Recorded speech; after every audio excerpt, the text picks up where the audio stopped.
President Trump back in Washington after a history-making trip overseas at the G20 summit. Appreciate the things that you have done relative to the very substantial problem that we all face in North Korea. Problem that something has to be done. This president is not a president you want to test. It's a very, very bad idea to test Donald J. Trump. President Trump pressed Putin on intelligence and allegations that Russia meddled in the U.S. election last year. Anytime we can have our leader connect with a foreign leader and have a productive conversation, everyone wins. I don't know about you, but I'm not tired of winning yet. New York City Mayor Bill de Blasio raced off to Hamburg, Germany to team up with the anarchists protesting the G20 summit and President Trump in particular. That is so infuriating. It's so fundamentally totally wrong. It is an embarrassment to this country. There's a large crowd here tonight right outside the precinct where Officer Mir Sarkis Familia worked. The hat of a Marine standing at attention blows off in the wind, and it's the president himself who retrieves it. When you're in the company of President Trump, you realize that it's a special place to be.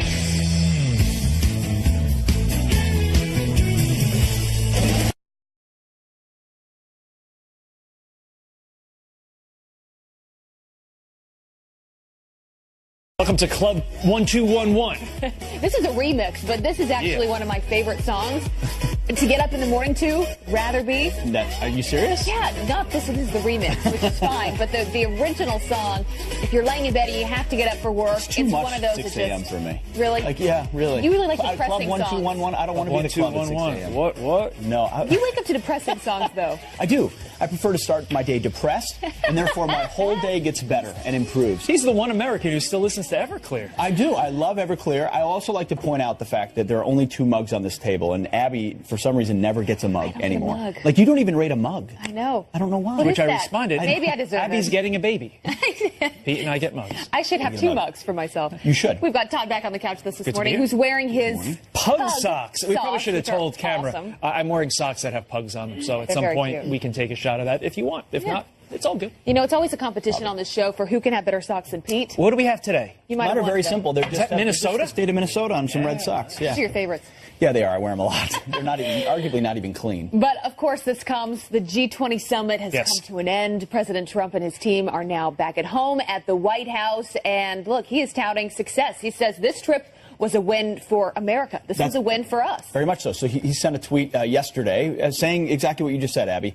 The G20 summit was a wonderful success and carried out beautifully by Chancellor Angela Merkel. Thank you. So, you know, regardless of how you look at the outcomes, and different sides look at it differently, he's being very gracious to a host who has been on different sides of different issues, but said, hey, you hosted a nice summit, got a lot of things done. Yeah, and they talked about a lot. You think about the meetings that took place, right? One with Vladimir Putin, everyone was waiting for that. They ended up getting a ceasefire in Syria, which was a huge deal. They talked about the meddling in Russia in our elections. Also, the meeting with the president of China, Xi Jinping. Crucial. North Korea and trade. I mean, you think about the things that were talked about. You hope that that all leads to real action from these leaders, because we need Vladimir Putin. We need Xi Jinping. So far, they have not proven they can really step up to the plate. Will it be different after some of these meetings? You hope that that happens. And there's accusations, why did the meeting with Putin go longer than 30 minutes? Well, because look at the stuff we had to do. I mean, that stuff can't get accomplished in 30 minutes. Sure. There's a reason it went 2 hours and 16 minutes. If it went 30 minutes, I would have said, Right. oh, they couldn't have met for longer. Right. Of course. You can't win. Of course. Can't win for losing. On that graphic, there was a mention of the G19, the so-called group minus America that is still wedded to the Paris Climate Accord. And what I said it before the show, I said, if there's a G19, you know what that means? There's a G1.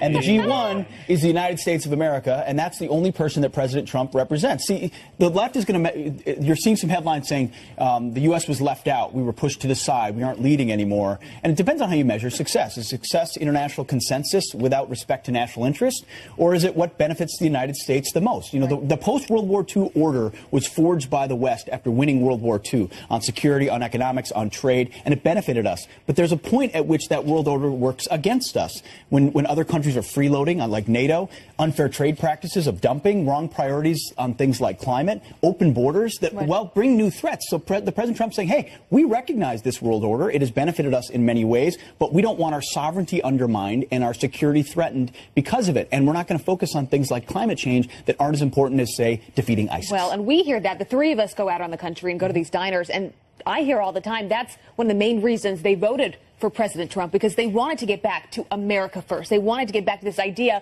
that we fight for ourselves, and that was they wanted G1. Yeah, they wanted G1. But I think that was a big part of this trip was honing in on America first, but also to our allies, showing you can still have America first, but talk about the importance, like when he was in Poland, talking about the importance of our allies and working together on the world stage. But nevertheless, despite this G19 moniker, the official statement from the summit did say it echoed Trump's fairness view. It really did talk about, hey, we need to make trade fair for everybody. And so it kind of signed on to that. So I know we always want G1. That's what we want. But the fact that don't make this out to be like, oh, we walk away and we got nothing. No, we put our foot down. We're going to get free trade. It's going to happen. However, not everybody sees it that way. Of course, liberals see outrage at every corner. Well, they're looking for the small things to make an issue of as opposed to the substance of it. And they're very good at that. This is what the fake news media loves to do all the time. Like this picture right here that was sent out by apparently a member of the Russian delegation and then deleted because there weren't supposed to be no photos inside this session. It's a photo of Ivanka Trump seated at a table alongside the president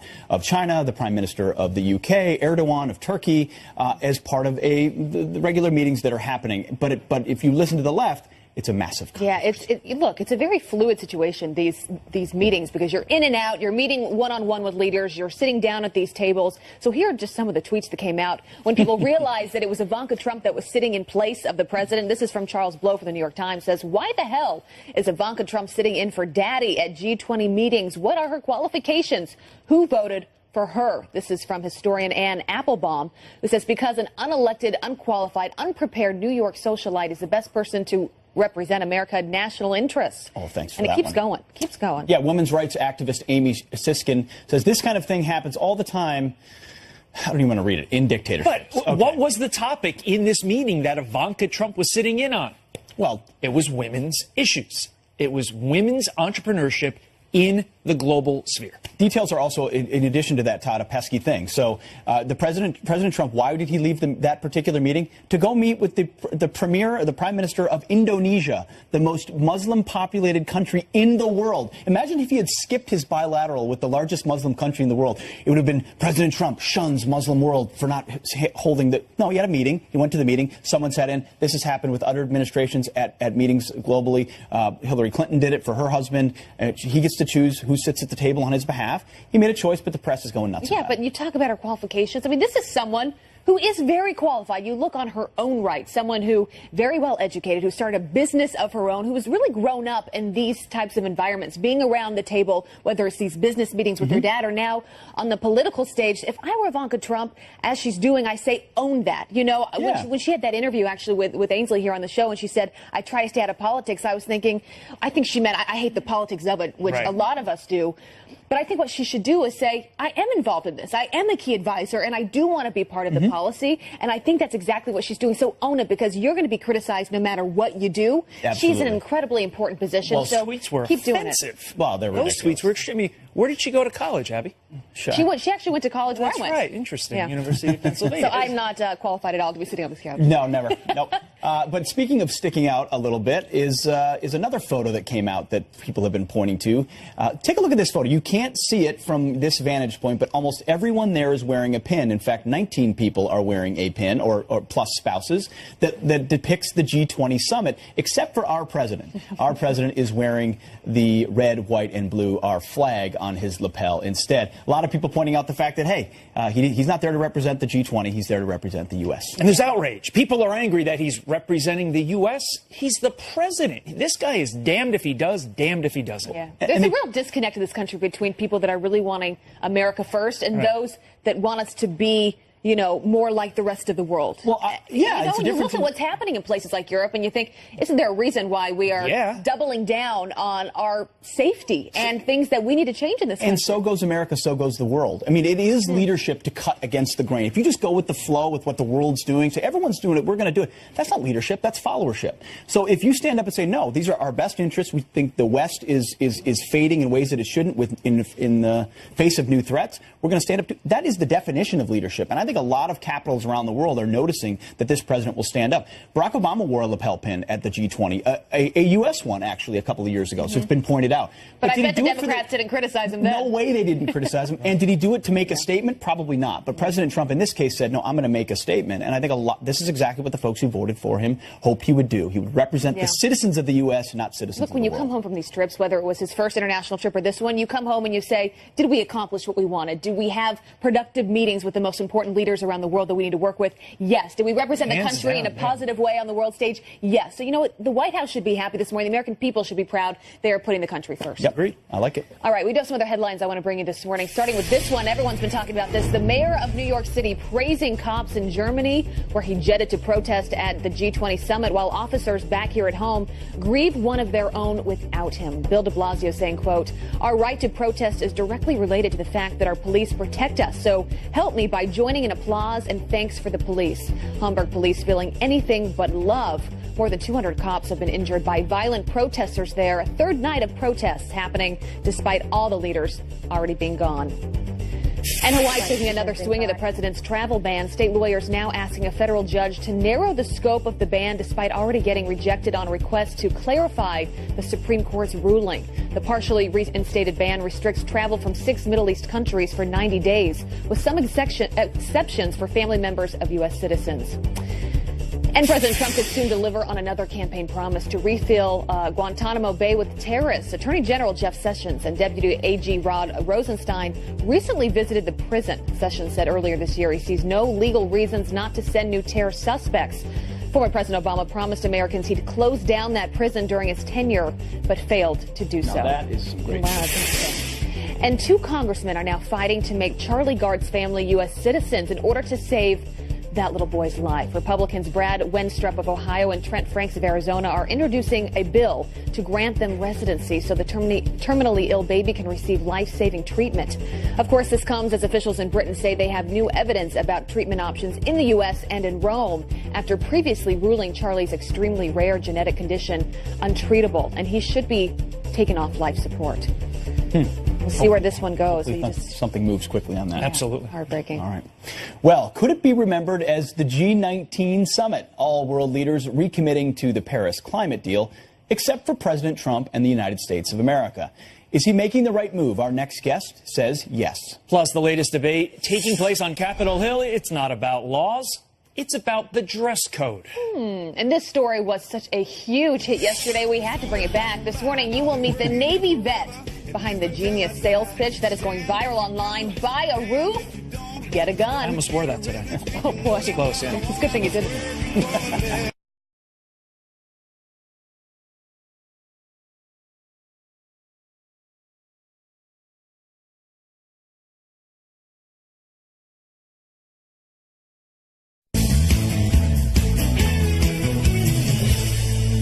It could end up being remembered as the G20-1 summit after 19 world leaders reaffirmed their commitment to the Paris Climate Accord, except for our president.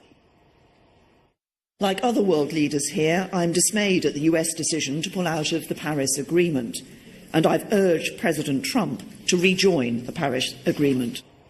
But he did not. The president holding firm, saying he won't let our country be taken advantage of anymore. So is going it alone a mistake? Or is the president showing real leadership? Founder of the Center for Industrial Progress and author of the Moral Case for Fossil Fuels, Alex Epstein. Alex, thank you very much for joining us this morning. So the president has said that this Paris deal is one-sided and hurts America.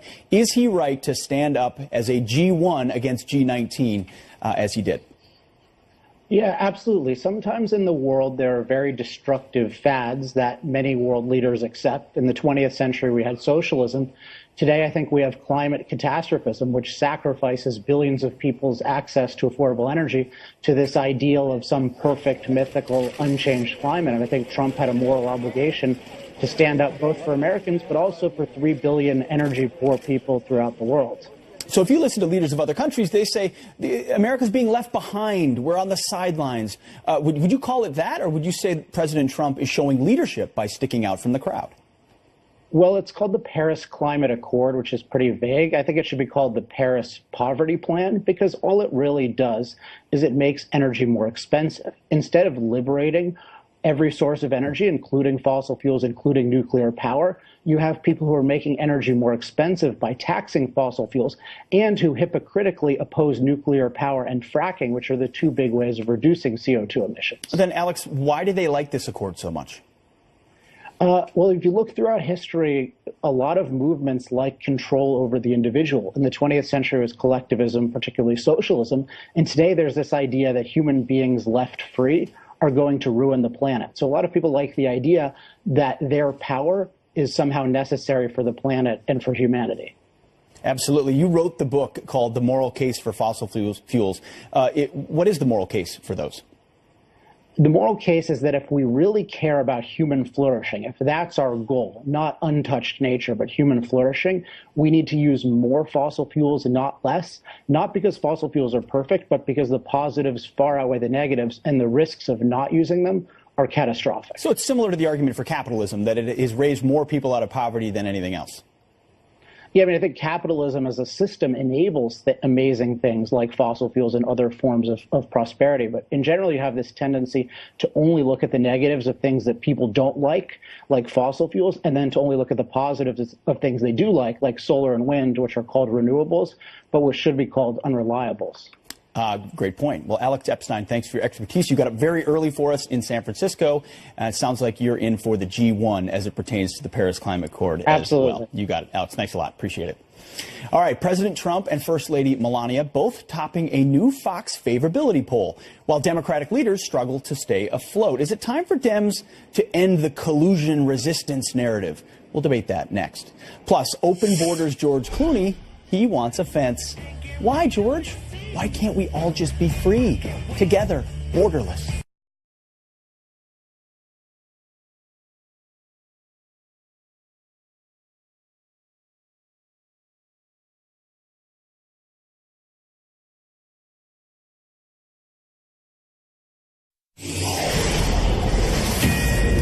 Some quick headlines and a Fox News alert. ISIS on the verge of being completely pushed out of Mosul.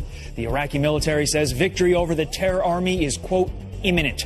Despite heavy losses, ISIS vowing to fight to the death in a city it has held since 2014.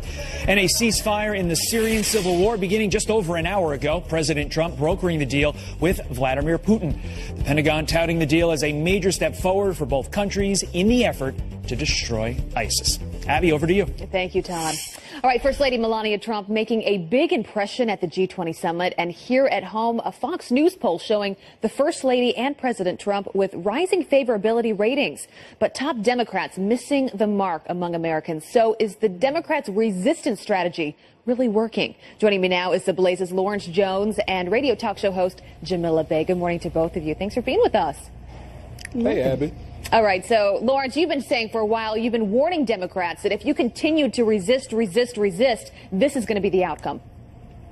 Well, I keep telling the Democrats that you're literally starting the campaign for Donald Trump's reelection with the resistance. It's one thing to disagree on policy, but to say no to everything and to continue to say that he's insane, to continue to say that he's a double agent for Russia, that's not going to accomplish anything. I mean, we have the New York mayor going to Germany to be a part of resistance overseas when you have an officer that had just passed away.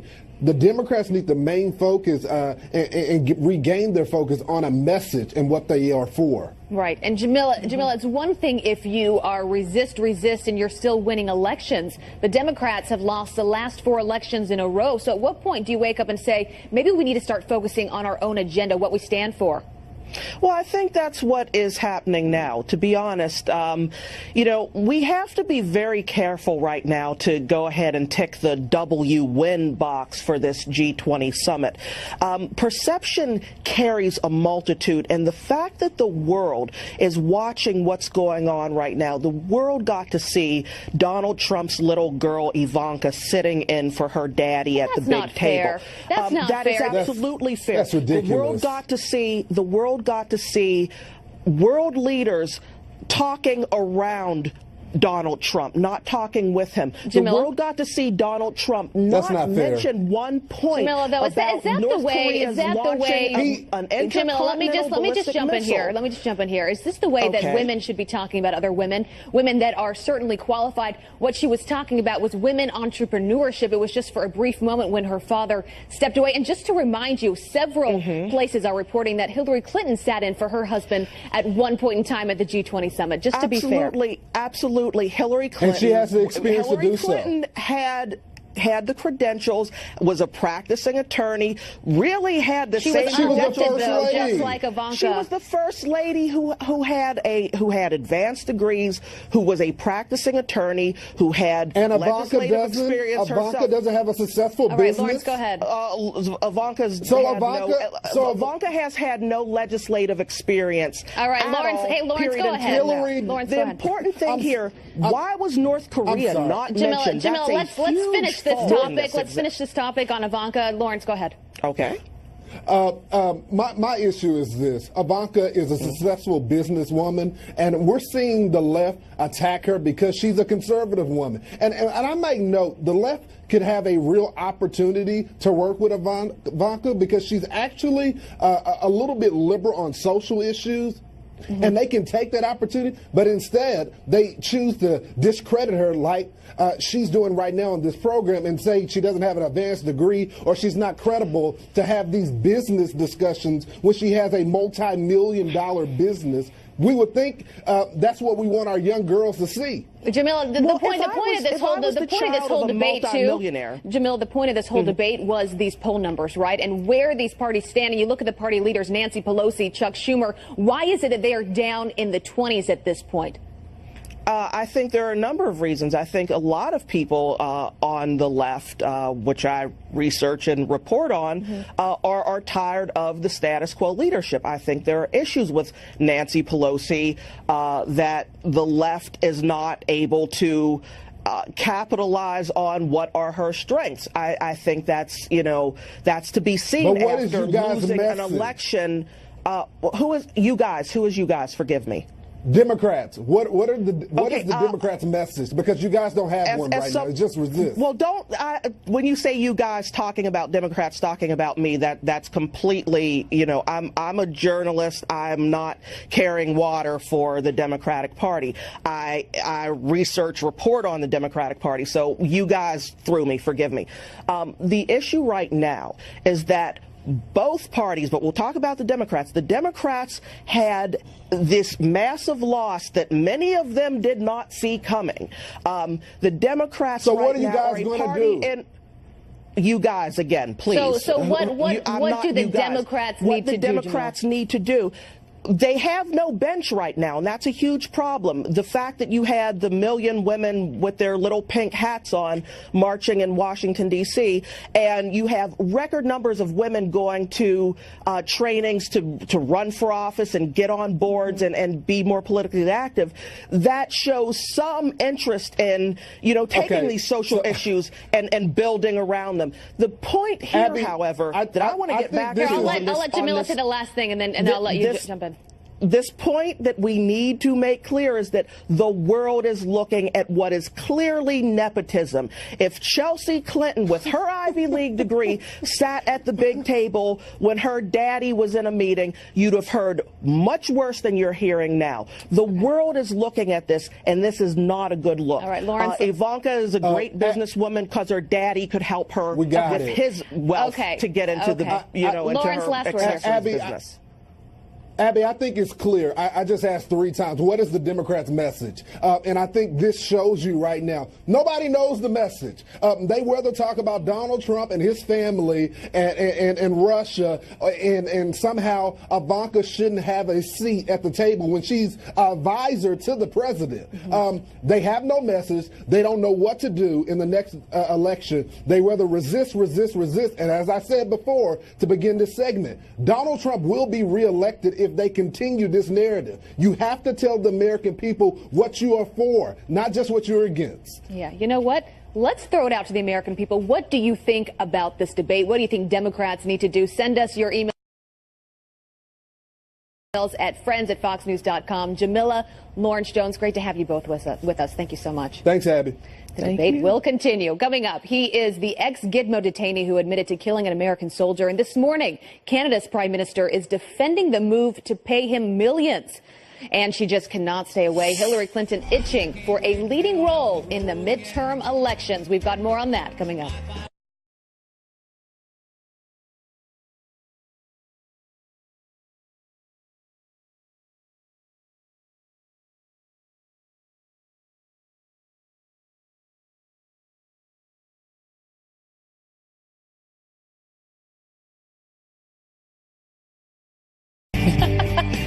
This is your shot of the morning. President Trump rescuing a Marine pad blown off of his head while boarding Marine One. The president putting it back just as the wind blew it right off there, as you can see.